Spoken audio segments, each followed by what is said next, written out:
Everyone, it's Dr. Beard, joined by Paul again for another episode of our Self-Care is the New Healthcare podcast. Yep. Today we're going to be talking about something, it's really titled Normal. No, excuse me. Just because it's common doesn't mean it's normal. Mm-hmm. And I think a lot of us have adopted this mindset that all these chronic issues that are plaguing you, your family, your friends are just common and occur with age, and it's just something we all need to accept. And that simply is not the case. And we're going to make that case, but before we do that, you know what we got to do. I don't take nothing that a doctor don't prescribe. I don't do no drugs, man. I don't do no drugs, man. I don't smoke no bud, man. I don't do no drugs, man. It angers up that blood, man, so I don't do no drugs. All right. So this content is for informational and educational purposes only. It is not intended to provide medical advice or to take the place of medical advice or treatment from a personal physician. So, common is not normal. And I think that's a difficult concept for people to understand, that having high blood pressure, having high cholesterol, having aches and pains, they should not be common. No, It's not normal to have them. They should be the exception. Exactly. It should be the exception. But now it's the rule. Everyone should be on prescriptions. Everyone has aches and pains. Everyone is chronically ill. It's a normal part of aging. If I hear that one more time, there are some things that do occur with aging, okay? But a lot of it does not have to occur. No. And we've just kind of been kind of, there's a lot of propaganda, I think, out there that's convinced a lot of people that they should just accept it and deal with it. Or that when you give them examples, like my mother, who's 90, turns 91 in 3 months, she could walk down to our pond, down a very steep hill, back on her own, no problems. Mm-hmm. She reeled in a 20-pound catfish a few weeks ago. Well, she's just the exception. It's like, no, she's not. She just happened to do all the right things and didn't fall into the paradigm of our conventional medicine approach. And people say, well, it's your genetics.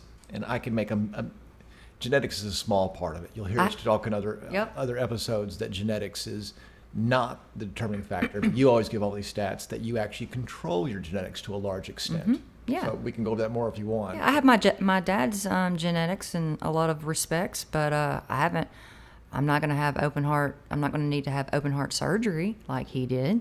So the propensity for heart issues is in your family. Yes. Yet because you did not expose yourself to the shift work and these other stressors that he did, you didn't go down the same path, even though you have the same genetic hand. At least as far as the cholesterol levels go. And we can talk more about that in a second. But first, I want to go over some stats. Oh, we have a lot of them. Because we have a lot of them.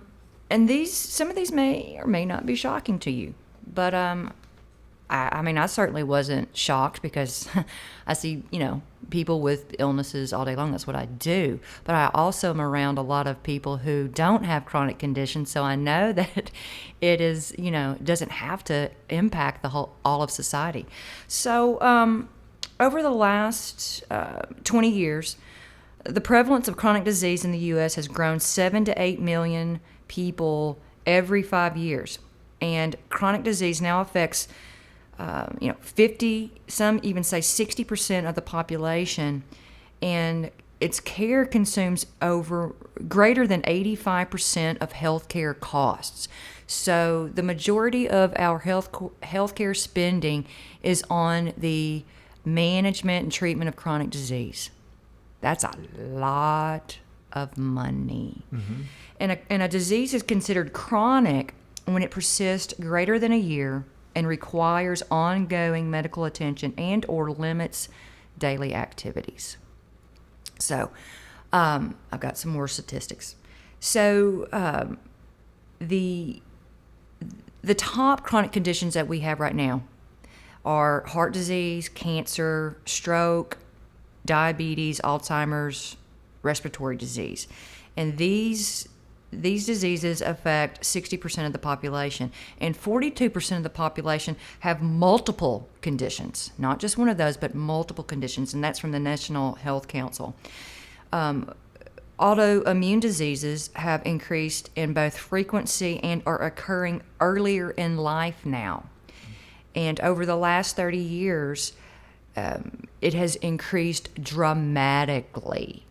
1 in 5 women now have an autoimmune disease, whether that is Hashimoto's, Graves' disease, which affect the thyroid gland, lupus, MS, psoriatic arthritis, so many of these autoimmune diseases.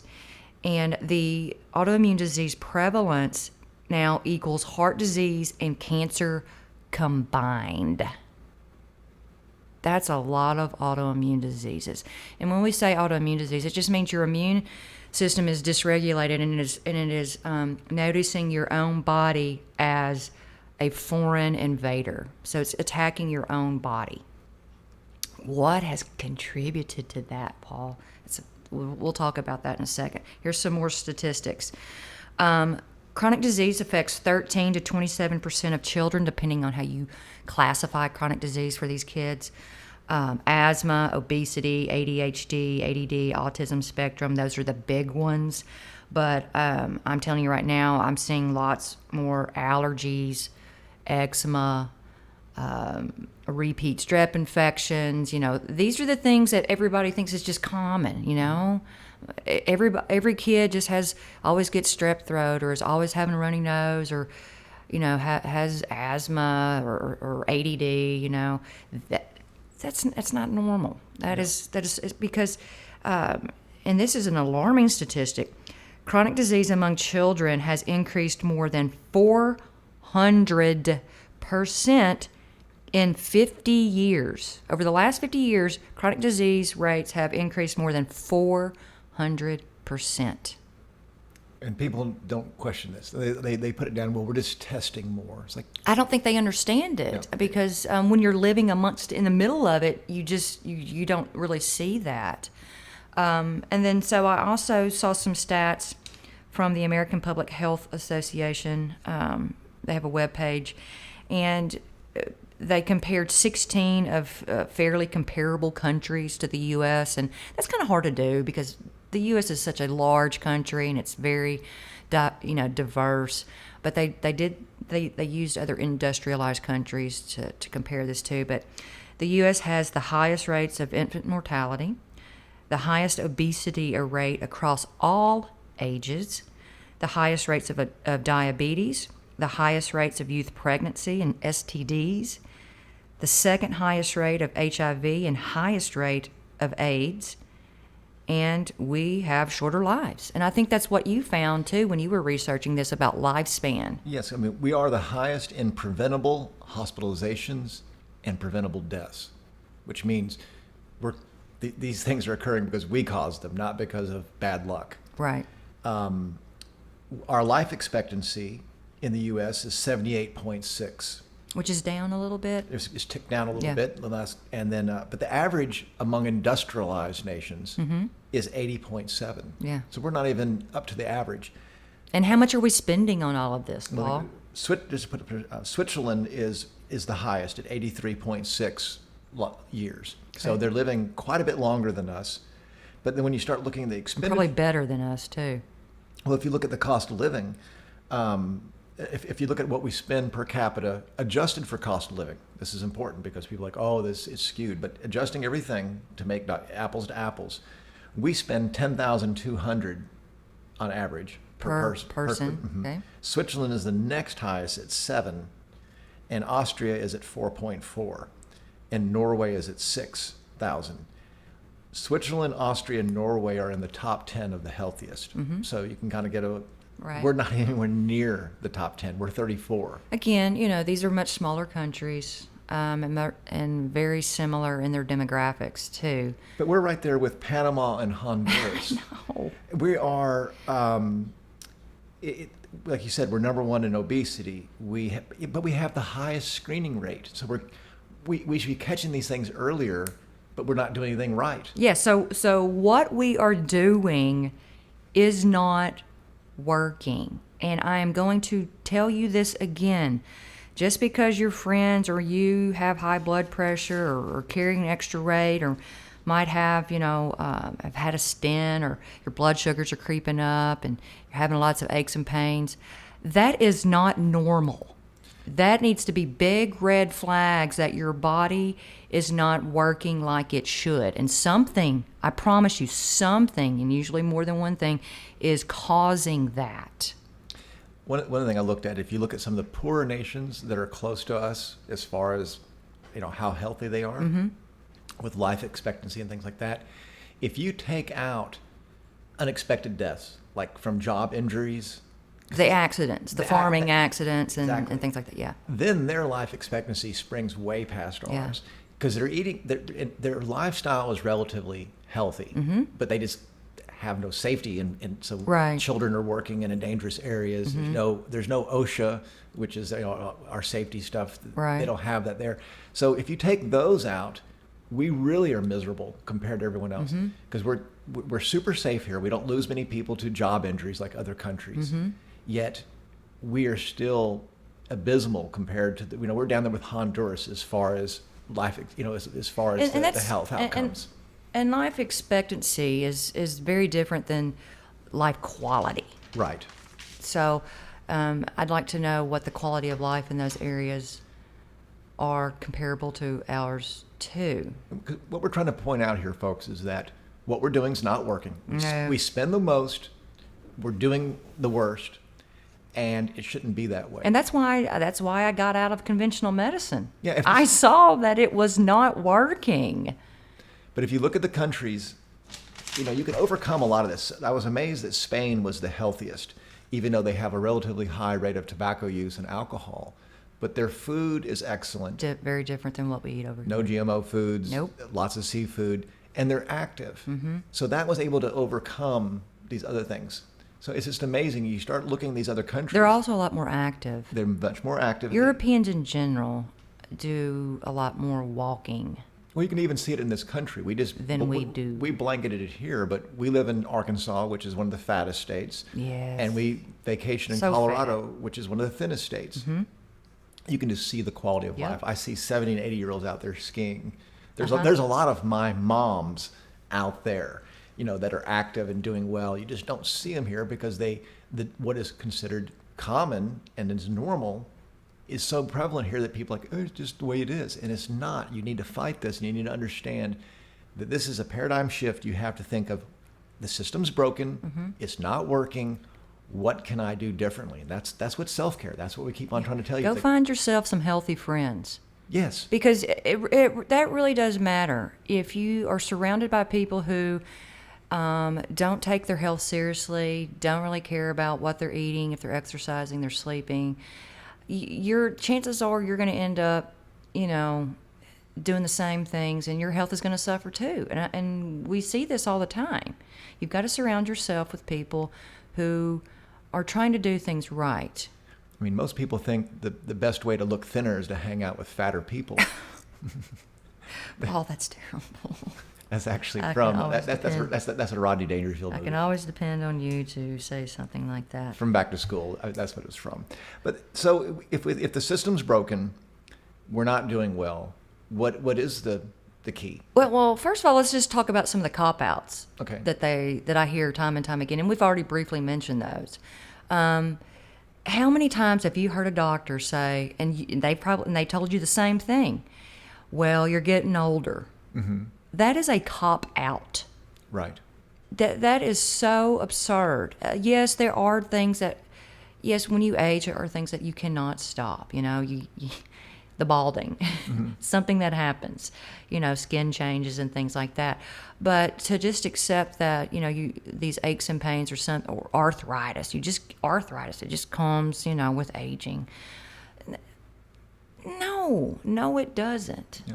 So get out of that mindset. Do not fall for that trap. And also do not fall for the trap that, it's just your genetics. And I think that's why there's been all this focus on genetics, is because it's trying to distract us again from the fact that conventional medicine wants to just blame something else other than what they're doing that is not working. So they want to blame it on your genetics now. And that is so, that's archaic thinking, especially now that we know that our DNA is not static and that the expression of our DNA can change depending on the environmental inputs, what we put into our mouths, the stress we encounter, the toxins we encounter, exercise, time spent outside of nature to sunshine, prayer, meditation, family, faith. All of these things impact the expression of your DNA, and it can either be expressed in poor ways or in good ways. It really comes down to you. I mean, we've identified 12 essential, and you just basically hit on. There's 12 essential things that you can do. That's the movement, the stretching, the strength training, the food, the faith, family, hydration. There's 12 things that you control. And if you apply those to my mom's family, because we want to talk about genetics, there's 8 children in her family. My mom's 90. If you look at the ones that have already passed, there's a reason. One of her younger brothers passed. He owned a body shop. He was exposed to toxic chemicals all the time. That's what happened to him. It wasn't genetics. He had those good genetics, but you cannot override constant exposure to toxins. Mom's older sister, they're actually twins. That's the best example. One was a recluse, one was not. One was very active and exercised and taught aerobics until she was 90. She ended up passing at 96. The other one passed in her 80s. She was kind of a recluse. She didn't exercise, and she was not, for some reason, family was not as important to her. So some of the 12 essentials she did not hit. You can see they had the exact same genetics, yet they manifested very differently because of what do you call the exposome? The exposome. I love that yes, word. The exposome was different for the different siblings, and you can tell if they had the same genetics. The exposome dictated what happened to them, not their genetics. And the exposome is, for those of you who may have heard that term, it's kind of like the conglomeration of all the things outside of your body that impact your genetics, your DNA. And these are the things that your doctor never talks about. Yes. So there's most of what we're saying can be fixed by this. Right. And yet your doctor's not talking about it. We've given all these stats to say we're doing poorly, we're spending the most.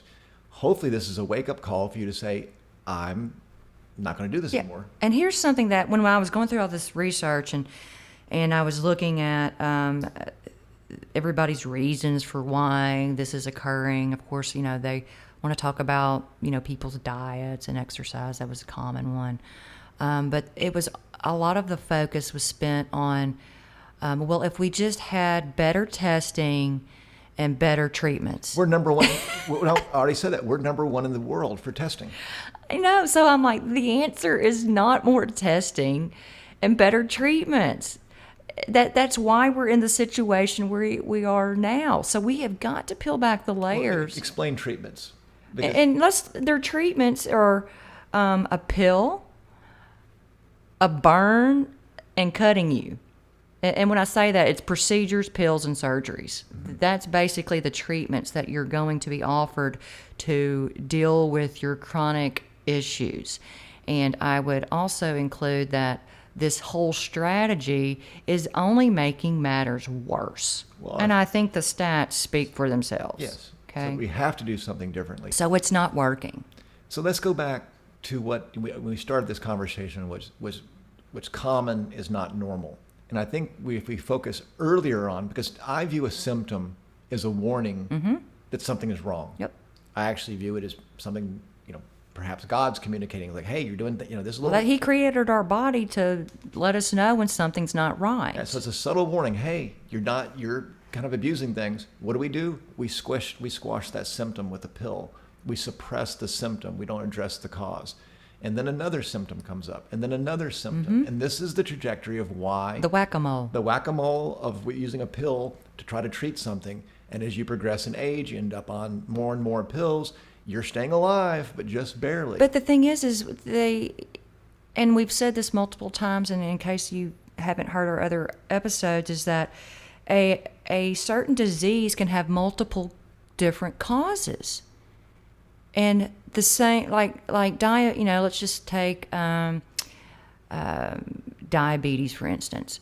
Yes, it could be the fact that you are consuming a horrible diet. It could be due to toxin exposures too. Okay, so it just and so we're treating the symptom of elevated blood sugar the same pills, yet there are very different causes for that. Gut health. Gut health, stress, toxin exposures.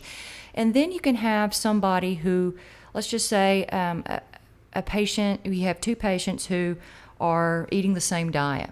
One of them develops eczema, and the other one develops anxiety and depression from it because of the gut health issues. And so it's expressed differently. Same cause. Same cause, but the expression is different depending on the person.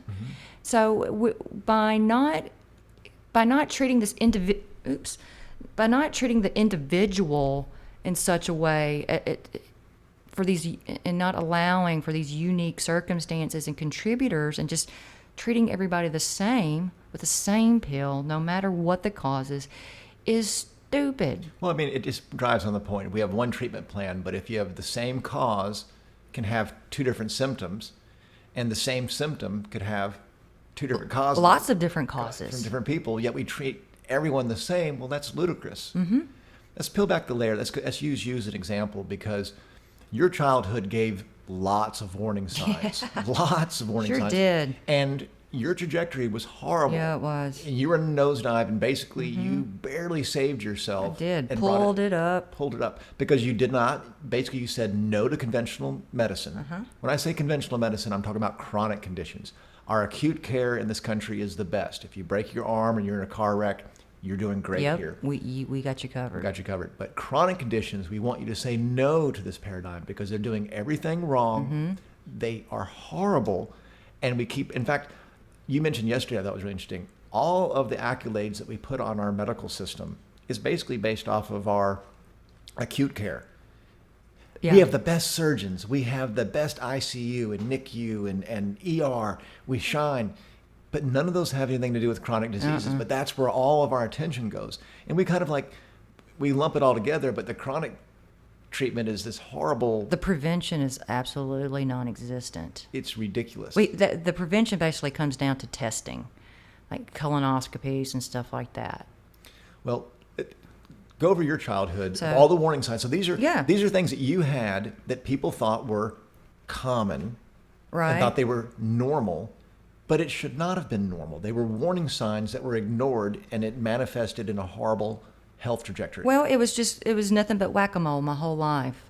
So I was as a toddler, I had chronic ear infections.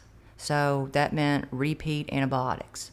And we now know that leads to all kinds of problems later in life for people who are treated with antibiotics at an early stage, especially multiple rounds. It completely changes your microbiome, and it takes it a long time to get it back to where it should be. Sometimes it never does. Depending on who your physician is and how he's treating you. So I had these chronic ear infections, and then I had horrible allergies, again, probably from poor gut health, and some food sensitivities that I never knew I had. And then started having trouble with constipation. I can remember having to get, enemas as a kid and had a lot of stomach problems all the time. And then that led to, when in my teens, it was acne, depression, anxiety. And then in my 20s, and had a lot of bone pain and things like that as well. And then it was restless leg syndrome, orthostatic hypotension. I'd pass out a lot when I'd stand up. Started having horrible back and neck pain. There was a time in my life when I was running and couldn't feel my feet hit the ground, and so I had all these problems going on, and then my GI system just shut down, stopped working. Dealt with that for years, and it had all kinds of tests. I cannot tell you how many tests I have had done and how many medications. I was in the hospital for, I was septic from a kidney infection. I was admitted for a GI bleed in my 20s. had all these things going on, but it was nothing more. I just had kept getting more and more Band-Aids thrown at me. You were even diagnosed with MS. Yes, well, they finally, I saw a neurologist, and they ran all kinds of tests, and they, took note of all the symptoms I was having. They're like, nothing's showing up on your MRI yet, but it looks like you have MS. Because I had some positive autoimmune markers, and had all these kind of classic MS symptoms. I did not have the eye issue or the brain, the MRI scans that showed some of the scarring and stuff like that. But he was like, you sound like you're on your way. You sound like you have MS. And so at that time, my colon did not work at all. Like 20 days without any bowel movement. Okay, and that was for years. That was my life, and I made the decision to have most of my colon removed. I took some tests, showed it was just not working right, had it removed. But it was removed because it had been damaged. Well, they didn't know it had been damaged. They just knew it did not work, and we had tried for years all kinds of things: more fiber, drink more water. Here's some more Metamucil, and that was basically it. And try this pill. Nothing worked. And I was sick. I just couldn't handle it anymore. All these symptoms were going on, plus that I was in, this was occurring, of course, through medical school and residency. So the stress certainly a lot of things played a part. Mm-hmm. Stress, over-exercising, because I was an athlete. I had undiagnosed food sensitivities that I later finally discovered, and then all that poor gut health that I grew up with because of the antibiotic usage, because I was also prescribed antibiotics for acne. Mm-hmm. Doxycycline is very commonly prescribed for acne. That's just doing a horrible number on your GI health. So I am the poster child of chronic disease and how the system treats chronic disease and how it does not work. And so it was by the grace of God that I met Dr. Betty Bischoff, a functional medicine doctor, who introduced me to the world of functional medicine. And at that point is when my life started changing, because I was introduced to another way, another approach to overcoming chronic disease. In a relatively short amount of time. It was amazing, wasn't it? Yeah, basically a year. Yeah.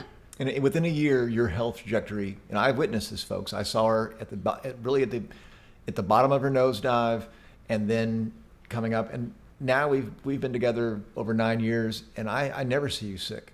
You're the picture of health. People would never know that you had all these chronic conditions because you made the lifestyle changes. You did it, not the doctors. You made these changes. Yeah, because I've had some people make little snide remarks on my social media like, well, not everybody's healthy like you are. And I'm like, trust me, lady, I have not been like this my whole life. Mm-hmm. This is, in fact, most of my life I was a chronically ill, sick, suffering person. Somehow I managed to thrive, to still go on and do things despite all that, just because I'm really freaking stubborn. But, it takes a lot of work, and it takes the right approach. So let's reverse that. Had a functional medicine doctor been in your life at the beginning, they would have identified food sensitivities, understood those problems. Mm-hmm. They would have saw my chronic ear infections as a warning sign that my immune system was not working right. Mm-hmm. And why was that? And they probably would have addressed my diet and gut health right then. Right. And all of the things that contribute to dysbiosis, because it's much more than just what the foods you put into your mouth. Right. For a lot of people. And we used to... For kids, it is pretty much what you're feeding your kids. But adults, it's a whole other... A lot more complex. And we used to view stress as a badge of honor. I can handle it. Doctors certainly do. If you can't pull a 36-hour shift, then you're just not. You shouldn't even be a doctor. But the point is, folks, this stuff is deadly, and I'm being facetious when I say that. We're identifying that, I can't control my stress. You better control it, otherwise, eventually, it's going to make you completely worthless. Well, and a lot of people think that getting by on very little sleep is some type of superhuman power that should be, lauded. And I'm here to tell you that's not the case. You need sleep. So if you have that mindset, that's going to catch up with you, and it's going to catch up with you in some really, really bad ways. I think the biggest hurdle, so we've identified that the system's broken. We've identified that if you'll apply self-care to yourself, you can greatly change your trajectory. I think one of the biggest hurdles we have right now in convincing people to do this, and this occurs with our family members, that the condition that they think is common, that's presenting itself, they'd rather solve it the easy way, even though it's not solving it. So someone has high blood pressure. If they could look at all the things that'll happen in the next 10 years, that blood pressure is just the first issue, but it's gonna have all these other cascading effects that are gonna be a problem, it would probably wake them up. They're like, yes, I need to make changes. But they'd like, I can just take this pill to suppress my blood pressure. And they're not even considering the side effects and what that pill is also doing in their body besides just lowering their blood pressure, because it always is impacting other systems in your body. But remember, we said different causes can have different symptoms, but also one cause can have multiple symptoms. Right. So right now you have a cause that's causing high blood pressure. What is that other going to? Yep. What is that cause going to manifest later? And that's the danger, is because their blood pressure is treated with the pill, and that you don't have a metoprolol deficiency. You don't have an ACE inhibitor deficiency. Okay, Lipitor. something's causing your elevated blood pressure. What the heck is it? Because if you knock it down and you put a Band-Aid on it with a pill, the cause of it is still there. And it's going to start impacting your body in other ways besides just expressing it as high blood pressure. It's doing other things in your body too that could start presenting itself as other symptoms down the road. The best way you've explained this paradigm to me that was a wake up. A normal doctor, the doctor you have in today's medicine, when they make a diagnosis, that's the end. Yeah. They're done. When you gave it a name. Good for me. when you make a diagnosis, it's the beginning, because you've identified an issue. I don't really make diagnoses But per se. it's the beginning of your process. You're looking at the diagnoses of high blood pressure. Like, okay, you're like, that's my start. What's causing that? Yeah, high blood pressure for me is not a diagnosis, it's a symptom. And that's the difference. And that's a big difference between these approaches. And in fact, when I was reading, I keep getting the journals in because I like to make fun of them. But they had all these causes of pruritus or itching.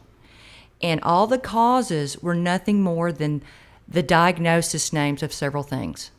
I'm like, that's just the name of a diagnosis. That's just the name given to another set of symptoms. And you're listing that as a cause. That gets us nowhere closer to understanding what's causing your itching. You've listed lupus as a possible cause for your itching. What does that tell us? Nothing. What's causing the lupus?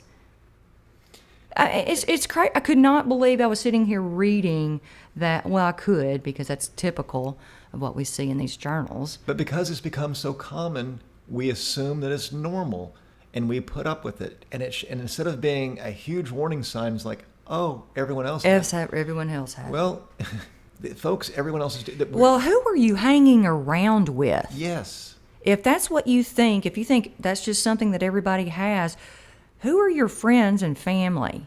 And if that's the case, you need to expand and go find yourself some people who don't have those problems. Well, you'll do it with. I mean, you should be doing this with the moral compass. You don't hang out with the worst sinners as your close friends, because you're afraid they would drag you down. You don't want to hang out with people who are thieves or murderers. I know better than that. Well, extrapolate to your health. Do you really want to hang out with people who are not positively influencing you? It's all right to be a couch potato. It's okay to eat processed food all the time. It's okay that we're obese. It's okay that we have to use a scooter in Walmart to buy processed food. Right. I mean, at some point, it's like, well, a lot of these people have just given up. It's like, but it's amazing how reversible. We always like to leave hope. And it's not even that difficult. Everybody thinks that somehow the functional medicine approach is just going to make your life miserable. It is going to make your life wonderful. It is liberating when you can get off of those pills and not have to go to the doctor all the time. You've got all this free time and all this extra money, and you feel better. Well, I mean, good grief! What are you so scared of? mainly the first one is diet. They get so addicted to the sugar and the processed foods that they don't understand that actually is a real addiction. It's not a choice at that point. You're addicted. It's in fact, some studies have shown it's more addicted than heroin. So it's only when people talk about breaking these habits, it's only hard initially. Once you're eating healthy, it's liberating because the calories from an avocado are not the same as the calories from a Little Debbie. Right. Even if they're both, say, 200 calories. Yeah, let's just say both 200 calories, they're going to behave very differently in your body. One is going to create inflammation. The other one is going to prevent it. Most people who are overweight, we have helped so many people with weight issues. It's never been an energy deficit issue. Yeah, just eat less. It's the quality of the food, and that's what becomes liberating. Is once you change your diet, you no longer have to diet. You don't even have to keep track of calories. I cannot tell you the last time I counted a calorie. If you're not eating processed food, you're not eating crap. You eat when you're hungry. You eat as much as you want, but you're eating high quality calories. It self-regulates. It's easy. I'd rather eat as much as I want of good food than try to be judicious about, I'm only going to have a little bit of this crap food and a little bit of this junk food. And then I'm always dieting. I'm always guilty about eating that potato chip. Like, just get rid of that stuff, and then you can eat as much of the good stuff as you want. Well, it doesn't taste good. It doesn't taste good because you're addicted and you've adulterated your taste buds. All these things change. And even today, I listened to a conference. I had to attend one for continuing education hours. It was a conventional medicine conference, but they had a lifestyle medicine doctor on there talking about diabetes and the causes of diabetes. I was like, oh, great. Conventional medicine has got this new specialty area. It's called lifestyle medicine. They're finally getting into the game. This is great for them. And I was so disappointed because they still are in that whole mindset of that it comes down to how many calories people eat. And in that same talk, he started pushing metformin and statins as anti-aging drugs. And I'm like, oh, this is so crazy. This is disgusting. It was very hard for me to listen to that conference. But, at least you got to know what the enemy's up to, I guess. I mean, I hate to call them that, but, I mean, good grief, what else would you call them? Because they're not... Well, but you look at something so simple as like, okay, if you can keep your blood sugars lower, you have more longevity. That's so easy to see. That's the type of food you're eating. Yet they want to use an artificial metformin to lower it and act like that's an anti-aging drug, even though it destroys your gut health, and it's not good for your mitochondria. And so these things, it's the idiocy. I don't understand how they fall for it. It's propaganda. We've been conditioned to trust in this entity that is supposedly all about our health, when in fact I don't think that at all. The blue zones, we've heard us speak this before. Blue zones are areas of the world that have the most people over 100 years of age with a high quality of life. With a high quality of life as a percentage of their population.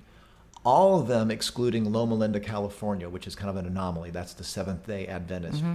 All of them are rural areas that don't really have a lot of access to the, quote, modern medicine. Right. You're looking at Sardinia, Italy. They're functional medicine. By default. Right. They're not stressed. They have family. They have faith. They eat organic. They don't eat processed food. Right. They laugh. They love. They're not going to the doctor for checkups. I mean, some of these places are super remote. Costa Rica, places in Greece, Okinawa, Japan. Right. Of Japan, Okinawa is one of the poorest areas, yet they have the best longevity. What's going on? Yeah. So, again, it's a lot of us have been duped into thinking that the healthcare system, that we need it for health, for our health. You always say we've outsourced our Yes. health.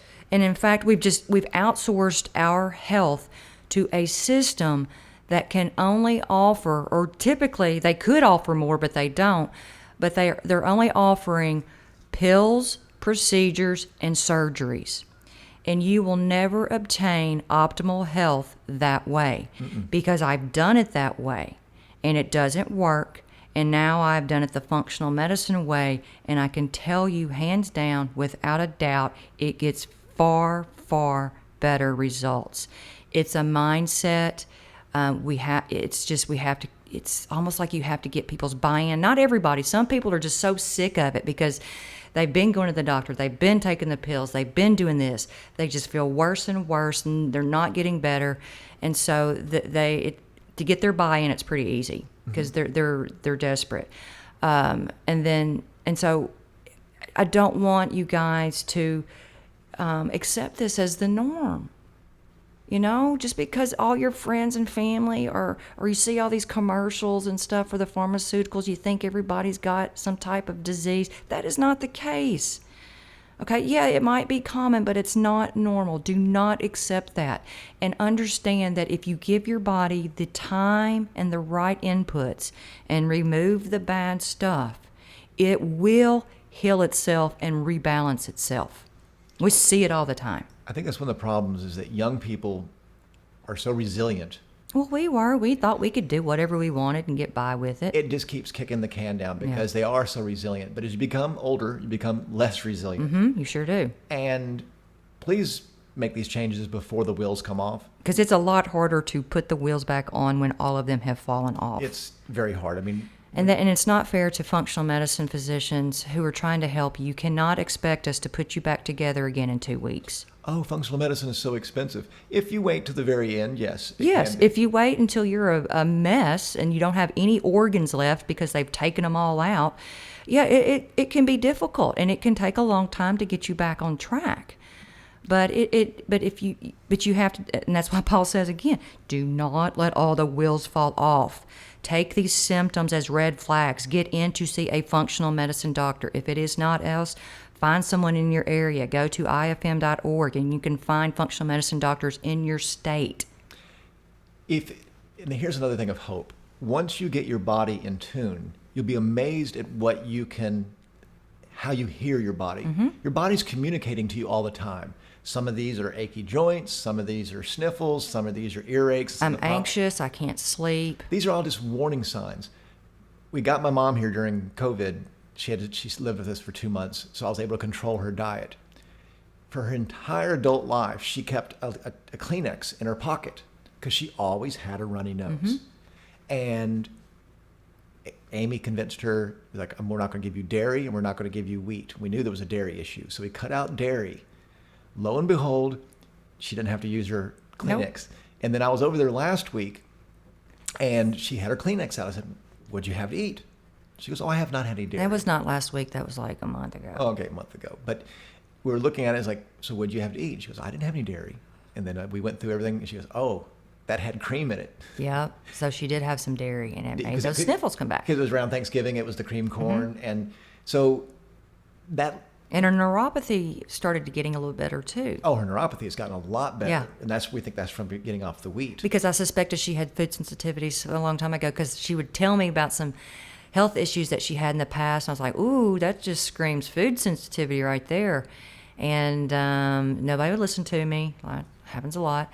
And then finally, she trusted us. Well, imagine being that close to hearing your body, which I think is part of being close to God, because God gave us these warning signs, mm-hmm. that you could pick up a sniffle and know that was because of the dairy, as opposed to eating dairy for the next 2 years and end up with repeated sinus infections or something. And that's exactly what happens to a lot of people. And a lot of people don't even realize how bad they feel until they come see us and they do what we tell them to do, and they're like, and we hear that a lot. I didn't even realize how bad I felt. Until I started feeling better. That's a powerful statement. It is. Well, I think we've established that the system's broken. If you didn't already know that. That what you do, self-care, is going to do the by far the greatest trajectory change on your health. Absolutely. Your health depends on what you do, not what your doctor does. And we'll repeat this over and over again because people don't listen. But we want you to do this. Utilize the modern medicine machinery that we have out there for acute care.